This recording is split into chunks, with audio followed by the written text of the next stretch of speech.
I remember when I was younger, my paddling skills were a lot stronger. I just had a really strong paddle, like pretty much out paddle anyone my age. And partially due to I did swim team when I was little, and then so I still had have a strong arm for paddling, and my coach kind of just he recommended you put your arm underneath your board, and I don't go in a circle when I paddle. I go pretty straight.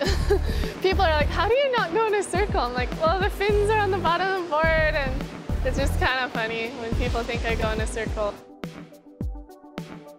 One key thing for me is opening my eyes when I duck dive. If I duck dive the wave, sometimes you can kind of maneuver your way through the clouds, and there's little pockets you can get through, or sometimes I do this thing where I stand up on my board and then can get my board really deeper than I would when I duck dive, and then I just jump down and grab my board and kind of duck dive, or I just bail.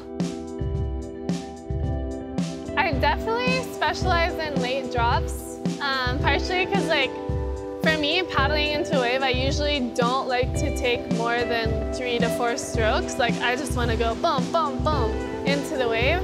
So yeah, I definitely take a lot of late drops, and I make a lot of them, so it's not too bad.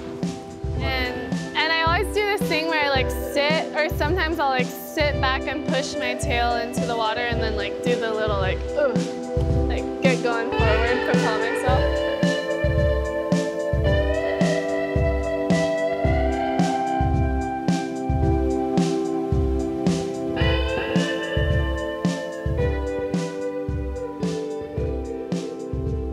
For standing up, I guess just the momentum of the wave. I mean, sometimes slower, small waves are the hardest thing to get up in, whereas when the wave has some oomph and you kind of just get into the wave, and I put my hand in the middle of the board and just push up. My dad makes my handles. I remember when I was first struggling to duck dive and just get out through beach breaks.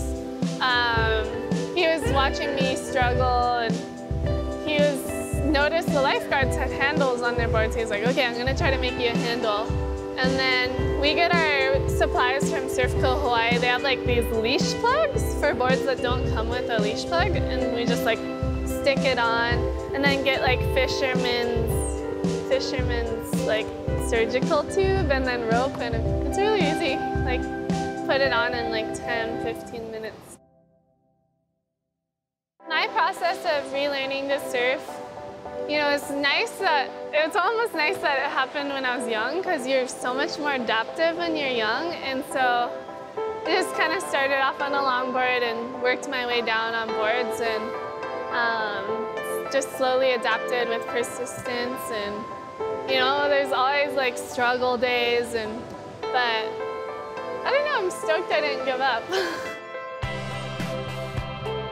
Last year, I kind of did a few QS, and then before that, a few years before that, I was kind of doing the grind, and just really losing my motivation in competitive arena of just surfing horrible waves and just trying to grovel, and it's just not my thing. So I'm excited this year. I might have a little film, or I'm working on a film project with Aaron Lieber just to highlight my surfing ability, because a lot of people just don't even know I can surf.